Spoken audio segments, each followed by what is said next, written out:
Yaoundé. Good evening and thanks for joining us. Those were the headlines of the 7:30 news.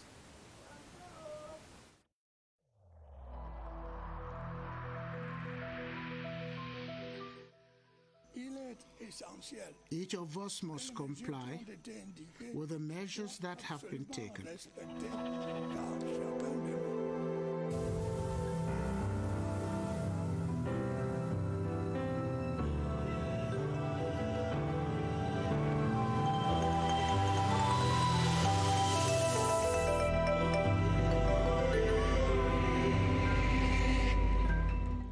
Welcome back. The Dwana shopping mall complex, the largest in Central Africa, has been inaugurated by Prime Minister Joseph John Goethe. The commercial and leisure center with a supermarket, 140 shops, 22 restaurants and a multiplex cinema hall is a landmark achievement for Cameroon, which cements President Paul Biya's vision for the country. The mall is the fruit of a cooperation between craft contractors of Cameroon and the Actis British Group. Christian Chair Atam has the details. The inauguration of the Shopping and Leisure Center by Prime Minister Joseph John Goethe, representing the head of state, officially launches activities at the Douala Grand Mall, considered to be the biggest shopping center in Central Africa. The first phase of the project, which cost 50 billion francs, has equipped the complex with a supermarket, 140 shops and magazines, 22 restaurants, and a cinema complex. The first business structures to occupy the complex are banks, insurance, telecom companies, and a giant supermarket. During the launching ceremony, the Prime Minister, speaking on behalf of the head of state, said the Douala Grand Mall is a milestone in Cameroon's drive towards economic takeoff. He said, coming a few days to the effective start of the African Continental Free Trade Zone, the commercial complex will help strengthen the position of Douala as a commercial hub in Africa. He equally said, by helping local products respect international norms, the mall will help improve the agro-industry in Cameroon, thereby improving the label made in Cameroon, while reassuring the business community that the policies implemented by President Paul Biya are contributing to make Cameroon a stable market. He invited investors to explore the hospitality of the country. On behalf of the head of state, Prime Minister Joseph John Goethe elevated Mr. Mathurin Kamdem, one of the initiators of the project, to the rank of Chancellor of the Cameroon Order of Valor. The Grand Mall instituted today perfectly translates Cameroon's desire to attain emergence by 2035, as it provides an opportunity for the country's production prowess to be showcased to the world. With the African Continental Free Trade Area beginning on January 1, 2021, Prime Minister Joseph John Goethe admitted it will power economic growth. He called for the setting up of similar structures in the country. Here's an extract of the declaration after the inauguration. The head of state, President Paul Biya, did say that we are going to attain the status of an emerging nation. And what we have seen here, just like what we saw in the visits to the different stadiums, is in this context, we are realizing that Cameroon is eventually getting to the status of an emergent nation. And it is thanks to his public policies that he has put in place and we in government we are realizing. But it's also thanks to the vitality of our economy, to the attractiveness of our economy, and to the quality of the human resources we have in Cameroon. Here we have somebody who has Cameroonians who have conceived a project. They've brought in international partners and they have realized it, and it's a wonderful, beautiful project. In other news, the state of Cameroon continues to lose billions of CFA francs to corruption, and the National Anti-Corruption Commission is determined to reduce the figures. In the country's anti-corruption status report presented today, over 24 billion CFA francs was mislaid by the scourge, but thanks to the toll-free number 1517, complaints have denounced offences that have been checked. Beatrice Losamba presents the striking revelations of the status report. The most staggering revelation of the Anti-Corruption Status Report of 2019 is the over 24 billion CFA francs the state is said to have lost to corruption. That owing to the crime of officials of 10 public administrations and parastatals prosecuted by the Special Criminal Court, which did not fail to punish the offense. The report further reveals over 4,000 corruption cases exposed through the toll-free number 1517, which permitted the corruption fighters to be on page with what is happening in the backyard. The report states that 18% of the calls accuse finance officials on practices such as kickbacks on payments made in the Treasury, naming the Ministry of Finance the most denounced for corruption offenses. Another dark page of the corruption fight has been the low implementation rate of regional anti-corruption action plans. The North, considered best in execution, had only about 51% execution rate, with the Adamawa at the tail of the list. The report states, having dwelt on 8 regions given the prevailing unrest in the northwest and southwest regions. According to index of perception of corruption in our country now, I can say that the fight against corruption is progressing very well. The government's commitment to bringing corruption to light and the corrupt to justice has been hailed. The need to press on teaching integrity from school is also seen as a way out of the cankerworm that jeopardizes the economy. The logging, processing and sale of timber in Cameroon is now guided by an official procedure on the award of contracts. This is stipulated in an interministerial order in conformity with the forestry law to check the illegal exploitation of Cameroon's wood and to protect local communities. Prince Will Mokwele Aduma presents the motivation of this government decision. Cameroon's timber, selling itself in sizes and quantities, suffers losses to illegality. According to statistics, 3 out of 4 of these logs is unaccounted for, costing the state an estimated 100 billion CFA francs annually. This December 15, 2020 joint ministerial order therefore defines legally sourced timber. Legally sourced timber is timber whose exploitation and processing respects the legal procedures. Conditions for use are spelled out in Article 3 of the General Provisions. Government, with the support of its technical partners and actors of the private sector, engaged into a series of consultations in order to find a lasting solution to the phenomenon. The order we have here is a fruit of this dialogue, which aims at obliging all beneficiaries in the timber transaction chain to use legally sourced timber. The order that engages the Ministry of Public Contracts and Public Works in efforts of monitoring and certification led by the Ministry of Forestry aims at enabling to a running series on the 2021 finance law. The fiscal revenue for the year is expected to come from sources like stamp duty on advertising to mobilize more financial resources, felling tax on wood activities, and a special tax regime to promote digital economy have been established. Clarice Ariitakang has details on some of the reforms intended to improve on the business climate in Cameroon next year. The fiscal deficit surplus may be carried forward for credit establishments of the state undergoing restructuring until the end of the 6th year following the deficit year. It is one of the changes to witness in 2021 regarding budgetary objectives. The move is expected to enable them get back on their feet. On the one hand, forestry companies with proof of good forest management practices will enjoy 3% felling tax, down from 4%, amongst a host of other taxes to be collected from the sector. On the other, a special tax on petroleum products will be making its entry into the system in 2021. Meanwhile, advertising in different forms will be subject to stamp duty, deducted from the cost of the service, with products like cigarettes and alcoholic drinks paying more. Regional taxes will also be coming from a number of sources besides those already enforced by the state. Taxes will equally be levied on tangible and intangible services in a broad range of fields and areas, from transport, entertainment, culture, to the know-how of consultants, intermediaries, accountants, data processing, and financial affairs. There will be new trends to witness. Special tax regimes have also been set up to promote and stimulate businesses of the domain. The same will play out for agriculture. These and other measures have as goal to improve the social and business climate in the country in 2021.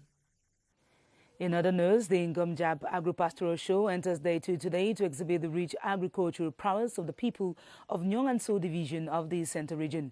Farmers from 53 villages grouped under the Cultural Development Association Agora, headed by Minister Gregoire Owona, also used the fair to make brisk business. Lekiatu Gertrude Asongazi reports.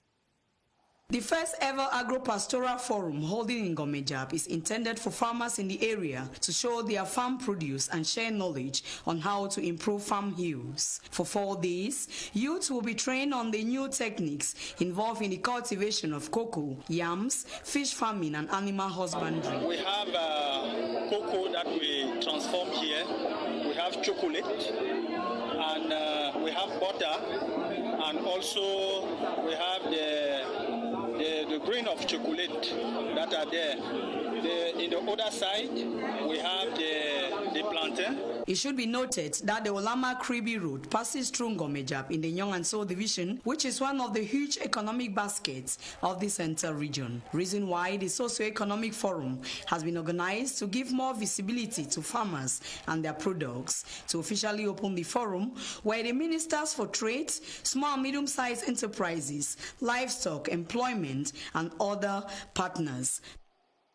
As announced in one of our top stories, the Social Democratic Front, the SDF, is working on staging a political comeback as one of the fiercest opposition outfits in the country. The party's fortunes have been dwindling recently with the loss of both parliamentary and council seats. Ebenezer Akanga investigates and questions what the problem could be with the one-time leading opposition party in Cameroon. Since 1992, that the SDF participated in elections for the first time, her political fortunes have been dwindling tremendously. In the October 11, 1992 presidential election, the SDF scored 35.93%. But in the last presidential election of October 7, 2018, the party scored only 3.15%. For parliamentary elections, the party won 43 seats in the elections of May 17, 1997 and won only 5 seats in the elections of February 9, 2020. For senatorial elections, the SDF won 14 seats in the elections of April 14, 2013 and 7 in the elections of March 25, 2018. For municipal elections, the party won 61 councils in the elections of January 21, 1996 and only 4 in the elections of February 9, 2020. The government in place has done everything possible to get that political party weak. All political parties in Cameroon have their strongholds, and the SDF has their own strongholds in the northwest and southwest regions. The current crisis actually dispersed the militants. They have been using one political strategy over and over, and they have remained insensitive to the sentiments of their militants. Another thing would be arrogance. Let us be able to say that some of the top-notch of the political party have adopted arrogance. It's left to be seen whether the party will be able to regain its lost glory. For the Social Democratic Front to regain its reputation in the political scene and activate the spirit of change it once heralded in Cameroonians, a couple of considerations are to be made. Some school of thought hold that the national chairman, Nijan Frudi, may have to review his manifesto, strategize political options and rethink its power to the slogan, "Power to the people," today absorbed by decentralization. Kelly and Dandifon exchanges with the political scientist and our reports. After losing political equilibrium, it's in the interest of the SDF to work for peace. Influencing these dissident fighters to becoming more Republican by being law-abiding and fearing will help all of them, in fact, to be able to opt for the most negotiating way. SDF's slogan of power to the people seems obsolete. It is a spirit of decentralization in a unitary state that is promoted by the Cameroon People's Democratic Party that is gaining ground. Boycott and absentee policy has not helped in 30 years of politicking. When you are a political party that do not go for elections, how do you think, how do you imagine, how do you wish to be able to win power and maintain it for as long as you wish? Rejuvenation is an option in politics. It could be an opportunity for the SDF to redissolve itself and come out anew. In politics interest imposes the way forward. She may get into a political alliance to set up a new political path to re-emerge or bounce back. To regain a leading political role, the SDF has a difficult homework. In other news, the National Commission for the Promotion of Bilingualism and Multiculturalism is assessing the impact made in 2020 to encourage the equal use of the two official languages in Cameroon. During the Commission's biannual session today, the chair, Peter Mafani Musange, gave a balance sheet of the activities and outlined the 2021 vision, which includes the setting up of regional offices. Joyce Kimbi Fuwaju tells us more. Adequate strategies were carved out to circumvent COVID-19 and proceed with its key obligation in promoting bilingualism and multiculturalism on a positive note. We went down to the ministries to evaluate the application of the law on the promotion of official languages. We also to the region of the north and to the region of the far north to listen to the people. The reason for the law on the promotion of official languages. Perspective, the ordinary session adopted to lay more emphasis in the coming year on the fight against hate speech and spreading its antenna across Cameroon. We're going to try to install effectively our regional services. The fight against hate speech is going to continue. It's important to note that the Mosonge Commission has, for its 3 years of existence, succeeded in raising awareness amongst Cameroonians on the use of English and French, for instance, in public offices. While the Commission works to promote multiculturalism, a book on the issue has been authored by Professor Reverend Father Jean-Marie Bodo. The 197-page book, prefaced by President Paul Biya, is titled Le Multiculturalisme Camerounais et sa praxis quotidienne. It presents the diversity and multicultural nature of Cameroon and now said to be preserved for posterity. Emmanuel Avenu perused the book for the 7:30 News.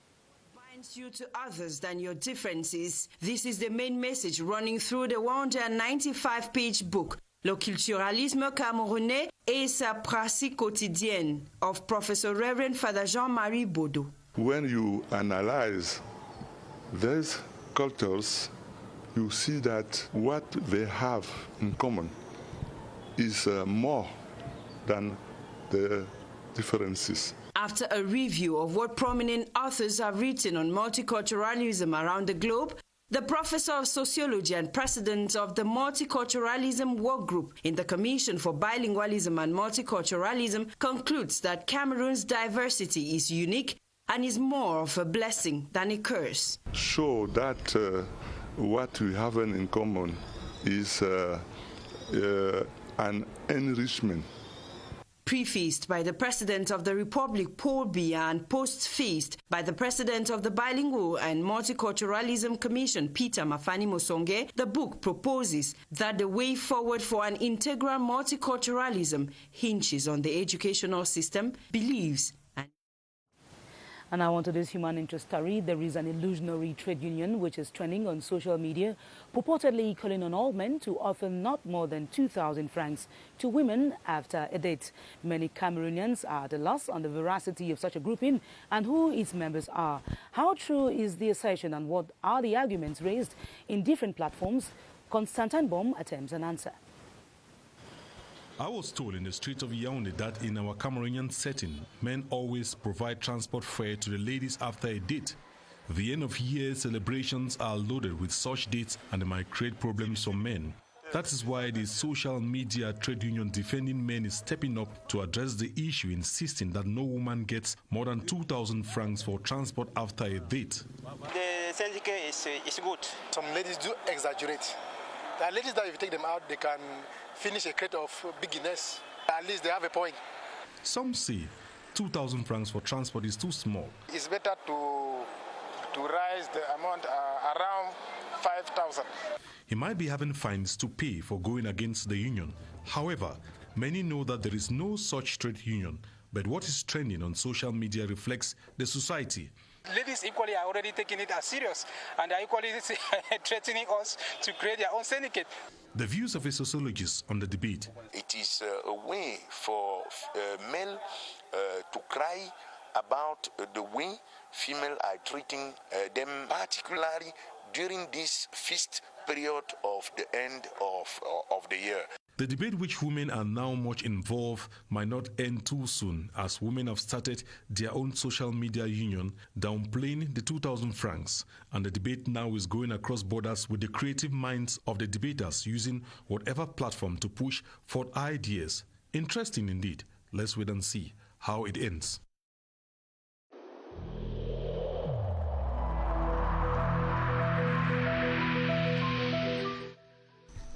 The wearing of face masks in public places will be mandatory until further notice.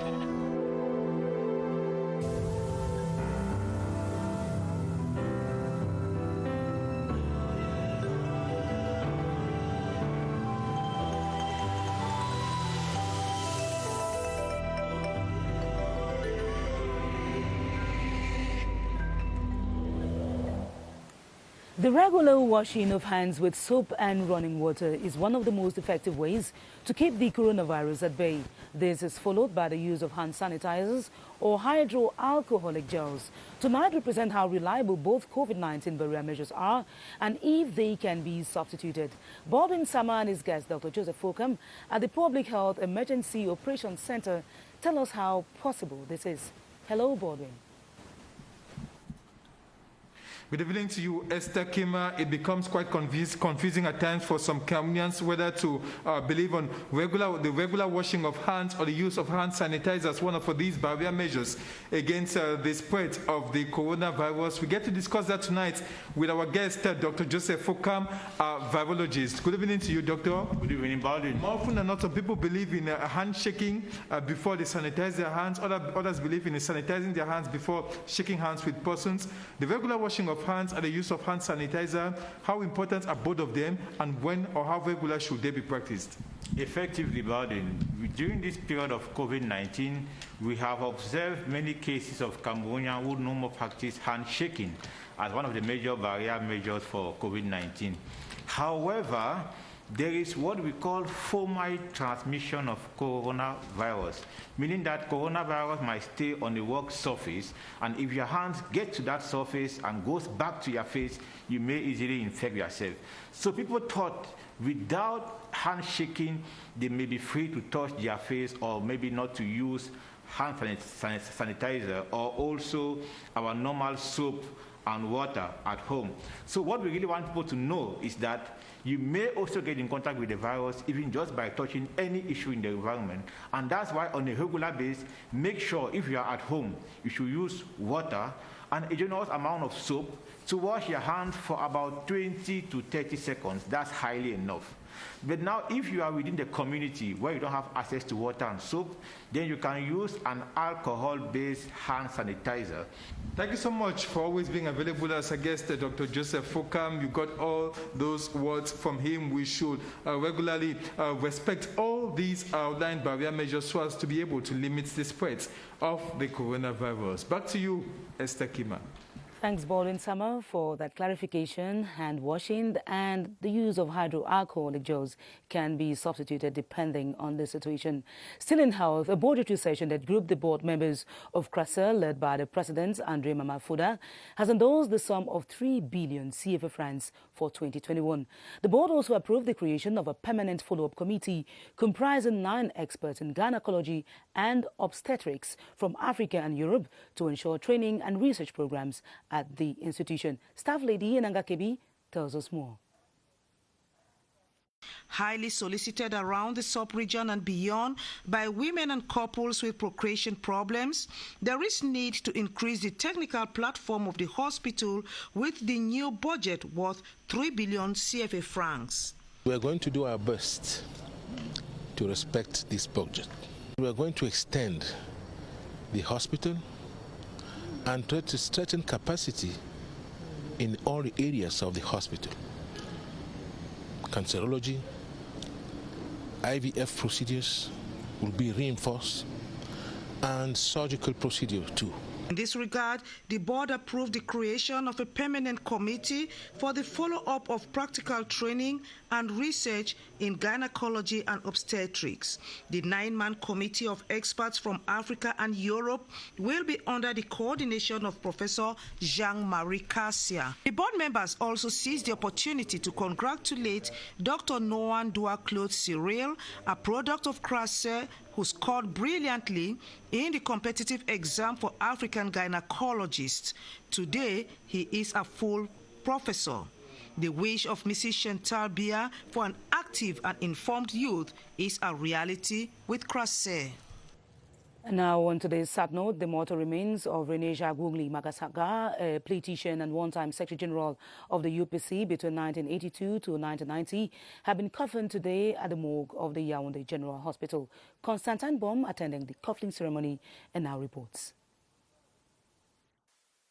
His final journey from the earth starts here at the morgue of Yaoundé General Hospital. Very little is known of Rene Jacques Wungli Magasaga as a mathematician. He actually enrolled at the Sorbonne in 1960 to prepare a doctorate thesis in mathematics, but that was interrupted by his expulsion from France on February 11, 1961, following a demonstration of African students on the Champs-Élysées aiming to denounce the assassination of Patrice Lumumba. Back in Cameroon, he became administrative secretary of the UPC, main collaborator of Ernest Wanze. That is why many who have come to pay the last homage said he was a nationalist fighter and a one-time SJ of UPC between 1982 to 1990. Who knows very well Wungli Magasaga, the one who fought for the respect of the sovereignty of this nation.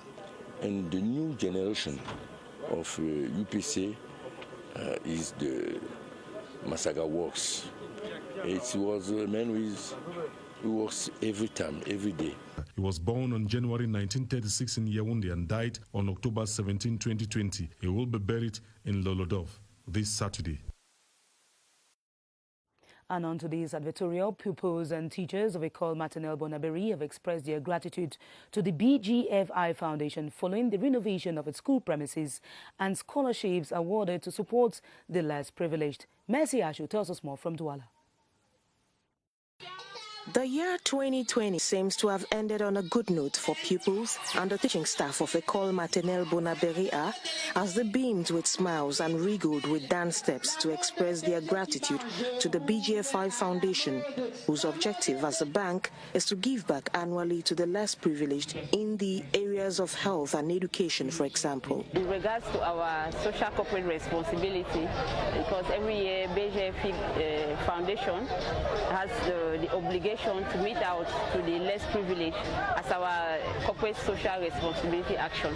So that's why we are visiting École Maternelle Bonaberi today. When we came here, the school was in a deplorable situation.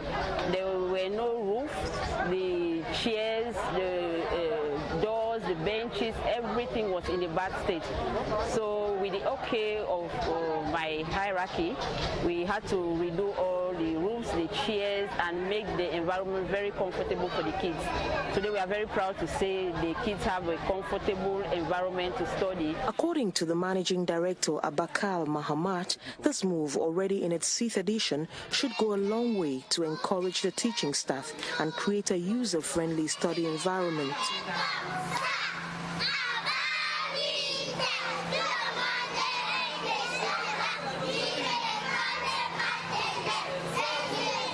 Also present at the event, characterized by the donation of Christmas gifts by Santa Claus, was the quarterhead and subdivisional officer of Douala 4.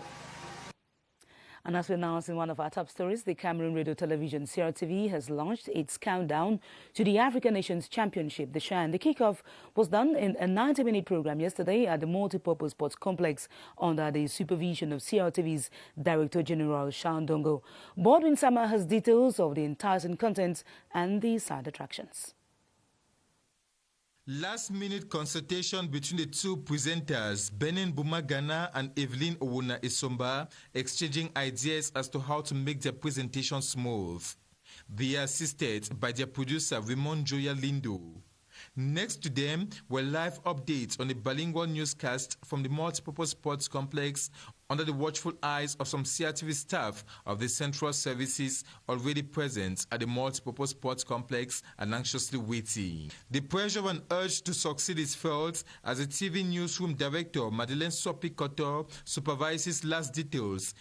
And here comes Sports and Physical Education Minister, Professor Narcisse Mole-Kombi, who is reassured by CRTV's top management that everything is set and will succeed. The anxiety is telling on the faces of these kids and former footballers waiting to discover CRTV's coverage plan as CRTV's Director General Charles Ndongo, captain of CRTV, arrives. He reassures his guests of the structure's readiness, ready to live up to expectations. With the different guests seated and the kickoff given for 90 minutes of CRTV's foretaste of how its coverage of the 2020 African Nations Championship will look like.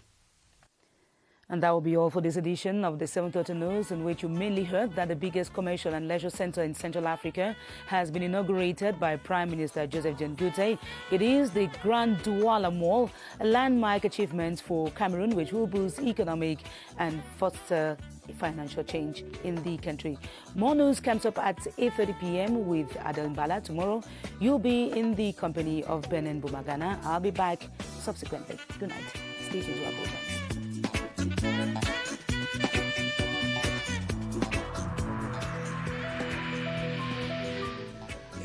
In this connection, we should avoid stigmatizing.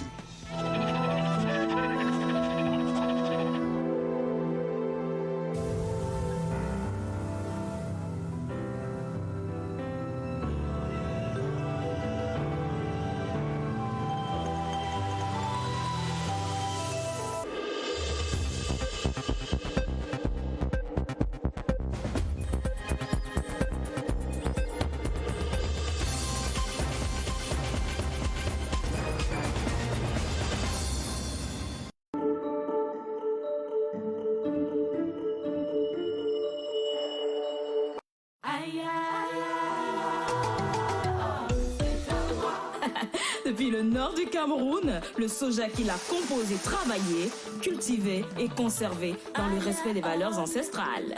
Aya Oil, la seule vraie huile raffinée de soja. Elle est riche en vitamines A, E et K, de la préparation jusque dans nos plats pour que chacun de nous savoure et hérite enfin du plaisir de sa légèreté. Aya Oil, même si la mouton c'est bon. Aya Oil,